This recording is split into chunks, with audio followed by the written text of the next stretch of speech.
All right, we have our final injury report of the week. Let's go ahead and talk about it. Jamar Chase was limited participant in practice on Friday. He was listed as questionable going into this weekend. Based on what we have heard from him, he claims that he is ready to play. He feels in his mind like he's going to play. So that's a positive, right? Now, obviously, I hope he can stay healthy throughout this game. There was no setbacks or anything like that. If anything, I know a lot of people pointed it down below in the comment section, and it's true. Use him as a decoy, just use him as a decoy and make sure that they have to, put some type of coverage over the top against him. They're going to have to try to double him. They're going to try to have to, make sure they have certain areas of the field covered where he is because he's Jamar Chase. So if anything, use him as decoy and maybe he really might not get any passes in this game. But it is what it is. It helps us out in the end. Sam Hubbard did not participate in practice, and he is officially ruled out. He is still dealing with an ankle injury from the Bills game, and it looks like it's a lot worse than we initially thought, right? So that means Myles Murphy will be getting the starting role in Hubbard's place. So on one edge, we will have Trey Hendrickson. On the other edge, we will have Myles Murphy. Our first round draft pick, I have his frame jersey on the wall over there. And we're going to see how he plays. I mean, I'm excited. I'm excited to see what we have in him because, of course, throughout this season so far, he hasn't really been able to do much because he hasn't really gotten many snaps. Now, his snaps he has gotten, he's been okay, all right, not bad, but, decent.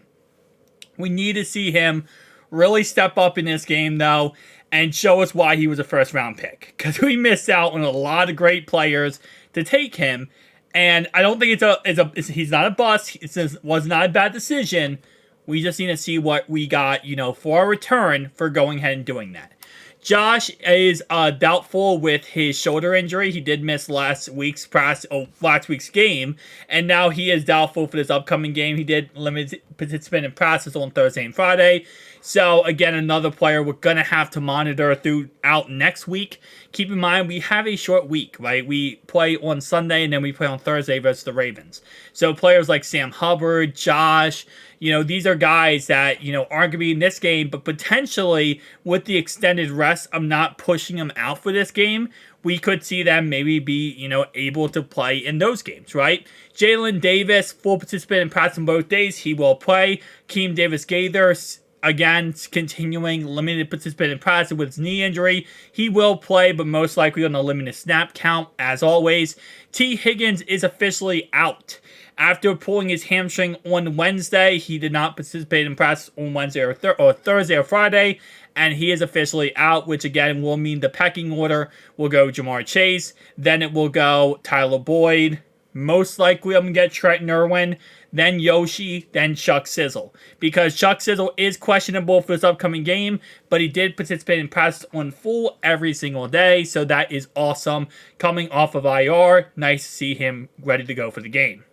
Cam Taylor-Britt, who gave us a very astounding, he is ready and he is good to go for this game, is ready and good to go for the game. What do you know? He's actually able to go. It's almost like he told us that, but I think a lot of people are like, I don't know, man, are you sure? And he's like, dude, I'm good.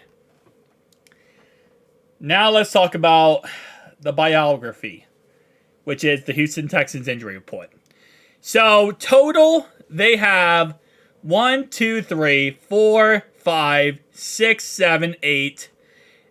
players out and 3 players questionable.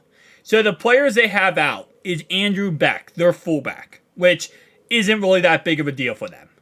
Their kicker, Fairbairn. No, wait, no, I know how to say this. I know how to say this because I've heard reporters say it before. Fairbairn. No, I know it's not. No dang straight. That's not how you say it. Fairbairn.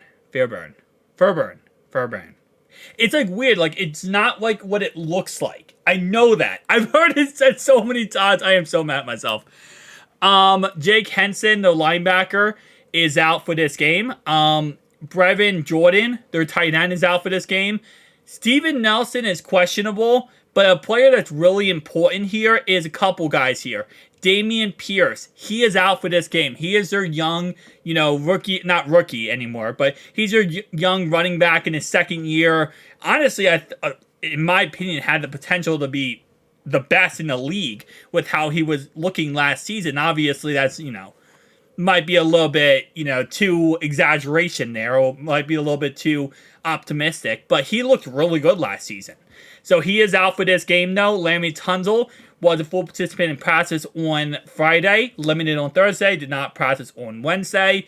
Jimmy Ward is out, and this is huge because this is a starting safety. So they're without their starting running back and their starting safety for this game, and also a rotational piece for linebackers. What is that? One? The linebacker was Jake Hansen. It's so weird to me because he doesn't have a picture, so it kind of like messes with my brain. I'm like, wasn't there a linebacker? Yeah, linebacker. Okay.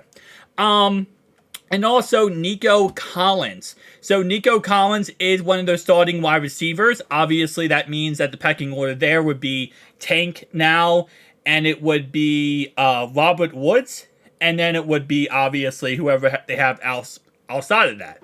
But Nico was one of their starting wide receivers, so that is a huge loss for them. John Mechie is going to be playing this upcoming weekend, so that's a positive for them after everything being said. And Robert Woods is questionable, but he did practice in full on Friday, so I'm going to guess he does end up playing. So again, like I said, they have a lot of guys, and again, Henry 22222 is also out. So 2 linebackers, a running back, a wide receiver, a safety, all of them out for this game. And I don't want to look at that and think like, oh yeah, let's go.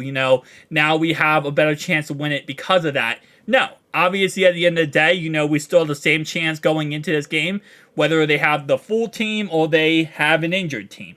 It's going to benefit us that they have an injured team. Let's not lie here. But at the same time, though, we have to look at this game just the same. We don't have Sam Hubbard. We don't have, T. Higgins. We don't have a couple guys, too. So they are out 8 total players. We are out a couple key 2 or 3 players who are some of the best in the league. So we're going to have to go into this game with the same ideas that we had going to any other game. The Texans are the next one on the board. We got to get through them, and then we can continue our run to the Super Bowl. But other than that, they do have some guys who are questionable. Robert Woods, like I said before. Steven Nelson is also questionable. And Jerry Hughes is questionable. Everyone else on their roster looks like they are ready to go. Will Anderson Jr., their second pick overall in the draft. He is A-OK, full participant in process. Blake Cashman is also okay, ready to go. Laremy Tunsil is good. Jonathan Greenard is good. George Fant is good. Titus Howard. Sanders. Derek Stingley Jr. There are guys coming off IR is good. Charlie Heck. Christian Harris. Josh Jones. John Mechie. And Sheldon Rankins are all good to go for this game. So it's going to be an exciting game tomorrow, guys. I will be live for this. And let's go, guys. I apologize for some reason I feel like I cannot speak right now. I don't know why. Just see you guys in the next one.